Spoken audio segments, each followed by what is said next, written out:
satu hikmah lagi kita baca, ijtihaduka fima dhamina laka wa taqsiruka fima talaba minka au tuliba minka, boleh dibaca dua, fima talaba minka au tuliba minka dalilun ala intimasil basirati minka. Kesungguhanmu pada menuntut, nah kita kasih tambahan, kesungguhanmu pada menuntut sesuatu yang sudah dijamin untukmu, dan kelalaianmu pada kewajiban yang dibebankan kepadamu atau pada tugas yang diminta kepadamu adalah tanda lenyapnya mata batinmu atau tanda hilangnya mata batinmu. Intimas itu artinya menghilang dia. Intimas itu sudah tidak ada, dari ada menjadi ada intimas. Jadi kata al-Imam, kesungguhanmu pada sesuatu yang sudah dijamin. Yang dijamin oleh Allah apa? Ajal kita sudah dijamin oleh Allah. Kita sungguh-sungguh supaya enggak mati. Nah, macam-macam kita lakukan. Nah, rezeki kita sudah dijamin oleh Allah SWT. Siang malam kita bekerja mencari rezeki. Rezeki kita enggak akan nambah juga. Saya yakin banyak di antara kita rezekinya itu melebihi dari apa usaha dia. Benar nggak Pak? Kenapa bisa begitu? Apakah karena usaha kita? Buktinya lebih daripada usaha. Di sisi lain ada orang yang rezekinya itu kurang menurut kita dari usaha dia. Siang malam dia bekerja. Kalau satpam itu kerjanya berapa jam? 12 jam. Liburnya berapa kali dalam seminggu? Sekali dalam seminggu. Jam kerja dia lebih banyak dari kita. Tapi gaji Pak Adi lebih besar dari dia. Artinya usaha dia itu lebih besar, tapi rezeki dia Allah tetapkan. Usaha kita sedikit barangkali, tapi rezeki kita diberikan banyak oleh Allah SWT. Artinya apa? Rezeki itu sudah dijamin oleh Allah SWT. Walaupun kadang-kadang sepertinya menurut kita belum sesuai. Walaupun di sisi Allah itu sudah sesuai dengan hikmah, sesuai dengan kondisi yang menurut Allah adalah yang terbaik bagi kita. Diberikan sedikit dulu, atau diberikan sedikit supaya kita tetap berjalan di sisi Allah. Kalau seandainya Allah limpahkan kepada kita sedemikian banyak, kita nggak sanggup, seperti Sa'labah. Sa'labah kan ketika diberikan rezeki sedikit datang kepada Rasulullah, dan dia ketika itu menjadi orang soleh. Ketika rezekinya sedikit, sholat nggak pernah ketinggalan, selalu bersama Rasulullah. Tapi cemburu sama orang kaya, ingin makomnya makom asbab. Allah berikan kepada dia makom tajrid. Dia ingin makomnya makom asbab. Datang kepada Rasulullah. Kata Rasulullah kepada dia, wahai Sa'labah, qalilun tuaddi syukrahu khairum min katsirin la tutiku. Sedikit tapi engkau sanggup untuk bersyukur. Sekarang engkau diberikan sedikit tapi engkau sanggup sujud, mudah bagimu ibadah. Datang ke majelis Rasulullah SAW mudah bagimu. Itu lebih baik daripada banyak tapi engkau nggak sanggup untuk mengelolanya. Tapi dia ngotot, ingin pindah makom. Akhirnya didoakan juga oleh Rasulullah, kemudian diberikan kambing bekal oleh Rasulullah, sepasang kambing, jantan dan betina. Maka kemudian yang terjadi adalah, dalam hitungan waktu yang tidak terlalu lama, kambing dia berkembang. Ini mungkin sudah pernah saya sampaikan ya, tapi karena kita ada yang nonton juga, barangkali dari YouTube. Jadi, karena didoakan oleh Rasulullah, dan diijabah oleh Allah SWT, kambing dia yang awalnya cuma satu pasang, dalam tempo waktu yang tidak terlalu lama, berubahlah menjadi banyak kambing. Karena Madinah atau tempat tinggal dia yang ada di Madinah ketika itu terlalu sempit untuk menampung kambing dia sudah begitu banyak, sehingga dia terpaksa untuk membeli lahan di luar. Tambahlah investasi dia. Sehingga buka cabang lah yang lebih besar. Keluarlah dari Madinah, dan punya lahan yang jauh lebih luas. Kambing dia terus meningkat, banyak lagi. Sampai datang masanya di mana haul daripada zakatnya sudah datang dan nisabnya sudah cukup, datanglah pengumpul zakat yang dikirim oleh Rasulullah SAW. Datang kepada Sa'labah. Kemudian kata Sa'labah, ini sepertinya jizyah ini. Jizyah itu kan untuk orang kafir kan. Ini pemaksaan nih, ini upeti yang kalian minta nih. Ini kan karena saya, lupa dia. Dahulu dia minta kepada Rasulullah. Seperti Qarun juga. Qarun kan pada awalnya adalah umat Nabi Musa alaihissalam. Didoakan oleh Nabi Musa sehingga banyak hartanya, Ketika diajak taat, ketika dia sudah banyak harta, enggak mau, malah kafir kepada Allah SWT. Kata dia ini jizyah ini, enggak mau. Minta kepada fulan dulu katanya. Dia suruh pengumpul zakat ini untuk datang kepada yang lain yang wajib zakat juga. Yang wajib zakat yang lain sudah memberikan yang menjadi kewajiban mereka. Datang lagi pengumpul zakat ini kepada Sa'labah. Masih berat juga dia. Karena dia hanya pengumpul zakat, maka dia pun kembali kepada Rasulullah SAW. Dia sampaikanlah kisahnya kepada Rasulullah SAW, dan setelah itu Sa'labah tahu bahwa diadukan kepada Rasulullah SAW. Dia datang kepada Rasulullah SAW, dan akhirnya Rasulullah tidak lagi mau menerima zakat dia. Datang masa Sayyidina Abu Bakar As-Siddiq, dia serahkan zakatnya kepada Sayyidina Abu Bakar. Abu Bakar juga nggak mau. Datang masa Sayyidina Umar, dia serahkan zakatnya, Umar juga nggak mau, karena Rasulullah, Abu Bakar tidak mau menerima zakatnya, masa saya akan menerima? Nggak mungkin. Akhirnya dia mati dalam kondisi zakat dia tidak diterima oleh khalifah Rasulullah SAW. Nah, jadi dia berusaha untuk keluar daripada takdirnya, daripada ketetapan Allah tetapkan untuk dia.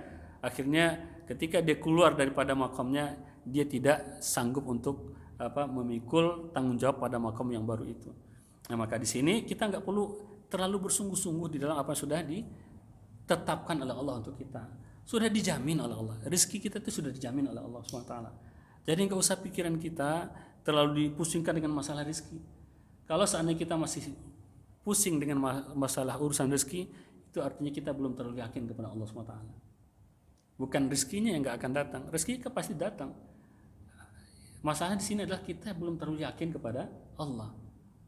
Bukan kalau itu rezak ditanamkan kepada kita, Allah itu yang memberi rezeki, nggak ada yang lain.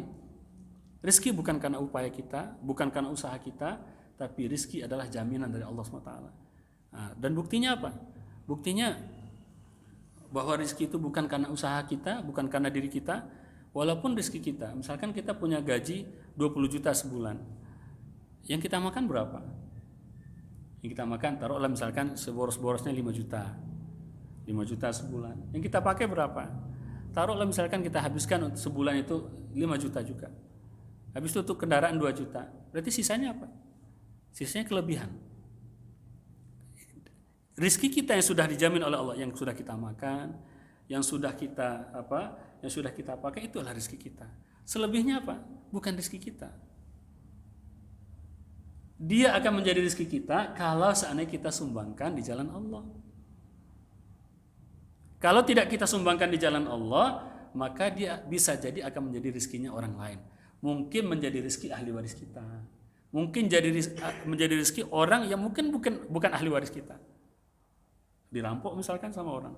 Punya tabungan terlalu banyak. Karena terlalu banyak punya tabungan, akhirnya gampang orang merampoknya. Jadi menjadi rizkinya orang lain walaupun secara tidak benar. Sedangkan rizki kita adalah apa yang kita sudah pakai, apa kita makan, itu saja. Ditambah dengan rizki yang kekal adalah rizki yang kita jadikan sebagai sarana untuk tabungan kita di sisi Allah. Makanya Rasulullah mengatakan rizki manusia itu ada 3. Yang pertama, ma'akala fa'afna, wa ma labisa fa'abla. Kemudian apa yang wa ma tasaddaqa fa'abqa. Apa yang dia makan maka dia akan hilang, yang sudah dimakan menjadi hilang, menjadi kotoran. Apa yang kita pakai akan menjadi lusuh, dan apa yang kita sumbangkan di jalan Allah maka dia akan menjadi kekal. Itulah rezeki kita. Selebihnya bukan rezeki kita. Jadi dari 20 juta yang kita terima, yang menjadi rezeki kita itu saja. Nah, kadang kita suka meminta atau mengatakan rezeki kita itu adalah sesuatu yang sebenarnya bukan rezeki pada diri kita. Nah, kembali kepada hikmah yang kelima. Jadi kesungguhanmu di dalam apa yang sudah dijamin oleh Allah untukmu, sedangkan sebaliknya engkau taksir di dalam apa yang diminta kepadamu.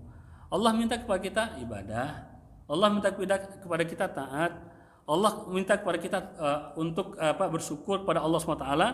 Kita kurang dalam ibadah, kita malas di dalam taat, kemudian kita sungguh-sungguh di dalam meminta rizki atau meminta sesuatu yang sudah dijamin oleh Allah SWT. Itu tandanya basirah kita itu sudah padam cahayanya. Itu tandanya bahwa basirah kita itu sudah lenyap, sudah tidak berfungsi lagi. Jadi ibarat seorang karyawan dimasuk ke Gajah Tunggal misalkan, diwawancara oleh Pak Yusron. Kemudian atasannya nanti Pak Yusron. Kemudian ketika dia sudah masuk, sudah tekan kontrak, gajinya sekian, tunjangannya sekian, itu sudah dijamin. Artinya sudah dijamin bahwa kalau seandainya dengan modal kontrak itu dia datang ke pengadilan, seandainya ada wan prestasi atau ada pelanggaran, maka dia akan diberikan jaminan oleh hukum. Sudah dijamin untuk dia. Tapi ketika dia masuk, sudah mulai hari pertama kerja. Pada hari pertama dia datang ke Pak Yusron, Pak Yusron, gaji saya gimana Pak Yusron? Kemudian sebelum pulang nanya gaji lagi, besoknya nanya gaji lagi. Yang pekerjaannya nggak diurusin sama dia. Sampai akhir bulan masih nanya gaji. Kira-kira berapa lama kira-kira akan ditahan karyawan seperti itu, Pak? Langsung keluar. Dan kita sering begitu kepada Allah SWT. Benar nggak, Bu? Kita sering begitu. Yang kita tanya itu adalah sesuatu yang sudah dijamin. Tapi kita tidak pernah bertanya sejauh mana kita melaksanakan tugas yang Allah berikan kepada kita. Wa ma khalaqtul jinna wal insa illa liya'budun. Tidaklah aku ciptakan jin dan manusia kecuali hanyalah untuk mempersembahkan diri mereka kepadaku. Dalam harta yang Allah berikan kepada kita, sejauh mana kita sudah menjadikannya sebagai sarana ibadah. Kesehatan Allah berikan kepada kita, sejauh mana kita menggunakan sebagai sarana ibadah. Ilmu dan yang lain-lainnya Allah berikan kepada kita, sejauh mana kita memanfaatkannya untuk sebagai sarana ibadah. Nah, kalau itu kita pertanyakan, berarti basirah kita masih hidup. Tapi kalau seandainya yang kita tanyakan adalah sesuatu yang sudah dijamin oleh Allah SWT, termasuk juga jaminan surga, sudah dijamin oleh Allah SWT. Gak usah kita banyak bertanya bagaimana bentuknya, bagaimana nanti saya jadi bidadari atau bagaimana, yang gak usah ditanyakan, sudah dijamin oleh Allah SWT. Maka kalau kita bisa begitu, insya Allah basirah kita akan tetap menyala. Kalau basirah kita tetap menyala, hidup, maka kepada kita akan diberikan pancaran-pancaran hikmah, pancaran-pancaran nuraniyah oleh Allah Subhanahu wa taala. Barangkali itu dari saya, mudah-mudahan bermanfaat untuk kita semua. Kalau ada yang ingin kita diskusikan dari apa yang disampaikan tadi, silahkan. Wallahu a'lam bishawab. Bismillah. Kalau tidak ada, kita cukupkan sampai di sini. Mudah-mudahan Allah SWT semakin mengajarkan ma'rifatnya kepada kita. Orang yang diberikan ma'rifat itu, bagi dia ibadah akan menjadi ringan. Bukan ringan saja, menjadi nikmat. Menjadi nikmat bagi dia. Kalau dia sudah ma'rifat, nikmat bagi dia ibadah kepada Allah SWT. Tapi kalau tidak diberikan ma'rifat oleh Allah SWT, tidak diberikan hikmah oleh Allah SWT, ibadah itu pasti terasa berat. Berat sholat, berat sedekah, berat melakukan apa saja yang diperintahkan oleh Allah SWT, karena dia nggak paham. Kalau orang yang paham, maka akan mudah begitu ya. Wallahu a'lam bishawab. Subhanakallahumma bihamdika asyhadu an la ilaha illa anta nastaghfiruka wa natubu ilaik. Wassalamualaikum warahmatullahi wabarakatuh.